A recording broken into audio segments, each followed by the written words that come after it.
Hey guys, welcome back to Aclaimant Fireside Chats. I'm so excited this episode to be joined by one of my favorite forward thinkers in the brokerage space, Mark Rieder. Mark, welcome to Aclaimant Fireside Chats.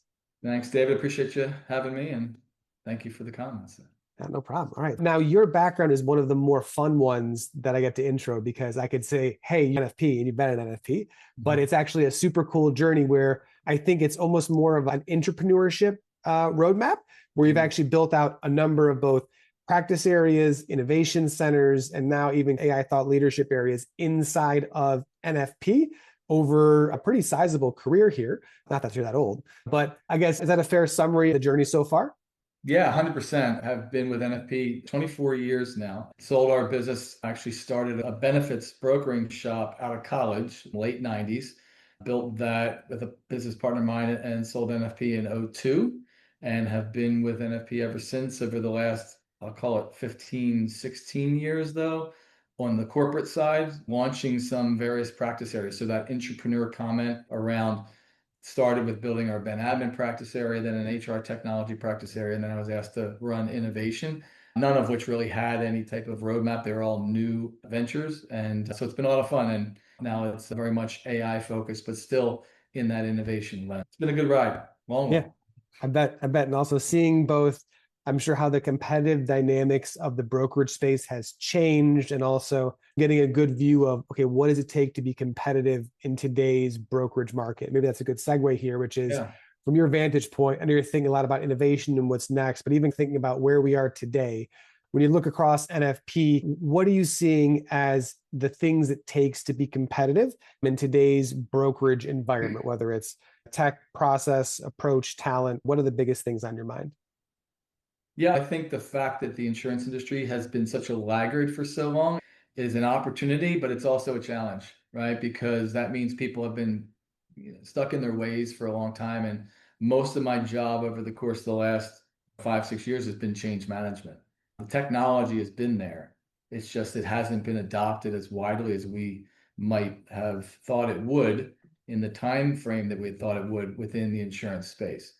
So I think one of the simplest things that helps to differentiate in the insurance space, and again, I should have stepped back, being that your platform is mostly property and casualty focused.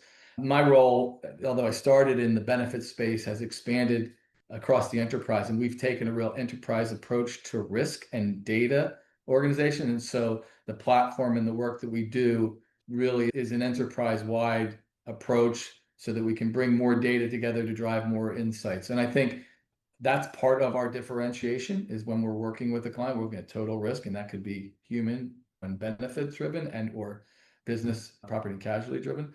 It's embracing that. How do we use data and how do we use technology to solve for problems? And I think that it's 2026 and customers expect that our recommendations and or the way we solve problems are data driven. And that is where I think in the insurance industry, one can really stand apart because it's not like that everywhere. There's still a lot of paper being pushed around, a lot of PowerPoints being shared, really long decks of PowerPoints that make it a lot more difficult to dig into the insights and have a dialogue with a customer.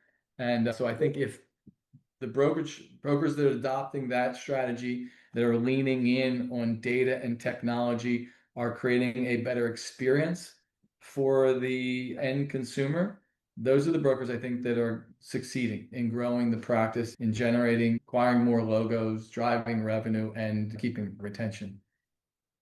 That's a great and very thorough answer. I appreciate it. So I think if I summarize that back, it's taking a holistic approach. It's not just be your customer's point solution, but the whole one. Looking at data that's driven from better tech to provide insights, and then making sure it's actionable, right? And so the brokers that are actually helping to drive better outcomes by doing all these things the right way are the ones that you see as being positioned to be the winners in this space.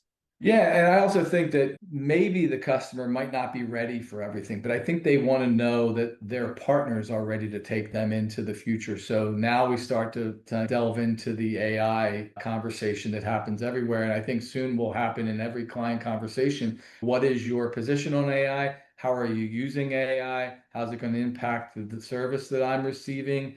Pricing, your fee, is it going to impact that?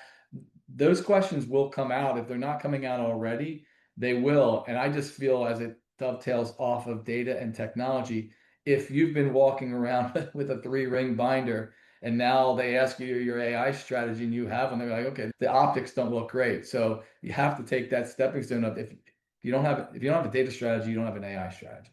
So if you're not talking about that, it's a hard transition into how AI is really going to help us improve this experience.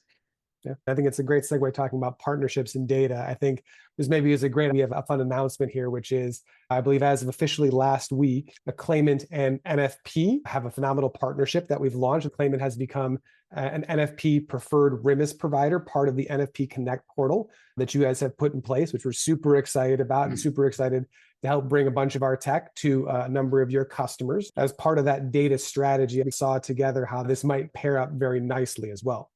We're excited about the partnership as well. And we've always had this mindset of creating a platform, you referenced NFP Connect, that was not just natively built, but took advantage of or partnered with, that's not the right way to say it, taking advantage of, but brought together point solutions, best in class point solutions to help solve for our clients' challenges. And Acclaimant we've been in discussions for years back. I think we had a vision and it takes a long time. Change management, as we're talking about, is probably the biggest piece of bringing people along and getting them to see how technology-based solutions can benefit the experience. And we're seeing a lot of momentum in that space internally and externally, and super excited to be able to help bring a tool like Acclaimant to the table to help solve for our clients' needs, specifically around incident tracking and all the other awesome modules that exist within your tool. Awesome. We definitely appreciate it. And it's fun to have both seen how your journey and our journeys have taken interesting parallels through the insurance ecosystem. And I guess as we look out at that as the segue here, and I know you talked about like today you're looking at data and insights, holistic solutions, and even trying to find ways to get past like the three-ring binder as like the differentiator here. When you look forward, I know you guys are making a ton of investments around both AI and infrastructure, change management, NFP Connect, but when you kind of look out a couple years, and probably not too far because it gets murky, I'm sure, the deeper you go.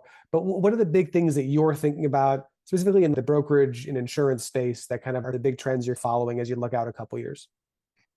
Yeah, I think anybody that's not answering that question with all things AI isn't looking at the right place, candidly. And you said 2 years. I'm not looking 2 years out. In fact, I was meeting with a vendor the other day and they were talking to me about their 18-month roadmap. And I'm like, okay, what's your 6-month roadmap? Because 18 months is too long in the way in which the world is moving right now. We're super focused in on raising the bar internally across the board of our AI literacy of all of our folks, once getting them comfortable with AI so that we can bring those tools into play more frequently in more parts of our business.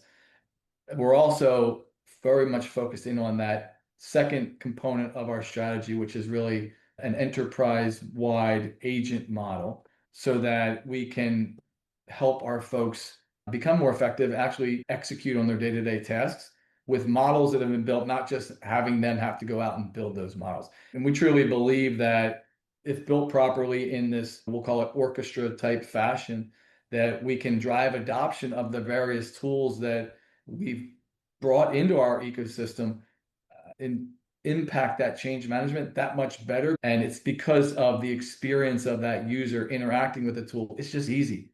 I can just talk to it and tell it what I'm working on, and it can hand me off from one agent to the next and help me with my day to day. The easier it is, the more adoption, more efficient, and the more really top line we can drive as well from a sales and moving things through a pipeline production. So we're laser focused in that, building out that environment and driving that change. It's really just another tool, but it's a tool like we've never had before that is making the adoption that much easier, execution that much quicker. And I always say AI is like the impatient person's dream to technology is generative AI. It's going to be sitting at a lot of fun and exciting times, and I'm sure same holds true for you with inside the walls of the claimant.